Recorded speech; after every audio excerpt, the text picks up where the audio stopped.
Four masked robbers are about to rob a bank. They've just gotten out of the car and froze. They notice a cop across the street staring right at them. Both sides are stuck in a standoff, not knowing what to do. The wise cop looks away first. The robbers get the hint immediately. They charge into the bank as planned, quickly disarm the staff and lock the doors. They confiscate everyone's phones. When it's time for the vault to open, they force manager Claire to unlock it, but Claire's hands are shaking so badly from nerves that she can't get it open for a long while. Unexpectedly, the robber comforts her in a soft voice. Not your money. Claire finally steadies her hands and opens the vault. The robbers immediately split up. One group loads the money. The other uses a microwave to destroy the surveillance footage. Just as the robbery is nearly done, suddenly someone knocks on the door. While the robbers are distracted, Claire quietly triggers the alarm with her foot. But when she looks up, she sees that the boss has already noticed her little move. Surprisingly, though, he doesn't expose her.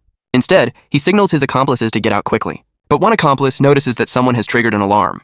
He turns around and locks eyes with an old man. Although the old man desperately denied it was him who called the cops, the criminals still needed someone to vent their anger, just in case.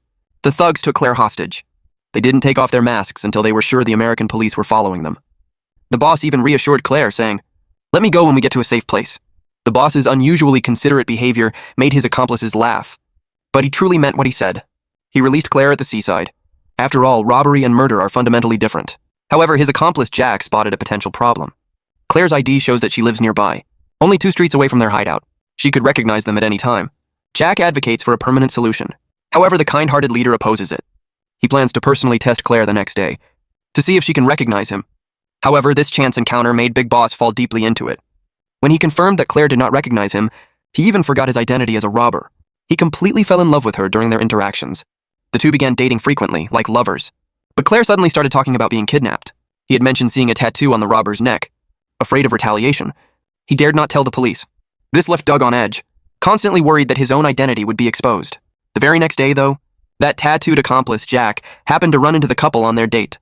Rather than outing him then and there, Jack played it cool and pretended to be an ordinary friend of Doug's, even striking up a conversation with Claire. Doug's only thought was how to shut Jack up. As Jack kept shooting his mouth off, Doug, without a second thought, covered his lower face and dragged her away without hesitation, making a secret romantic fool of the team, all alone his risk. That Doug started seeing the hostage amounted to arrogance have reached wildingly, which could he totally. Risley, unsafe of his friend's commitment position, may be killing everyone, especially with a heist just horizons in next.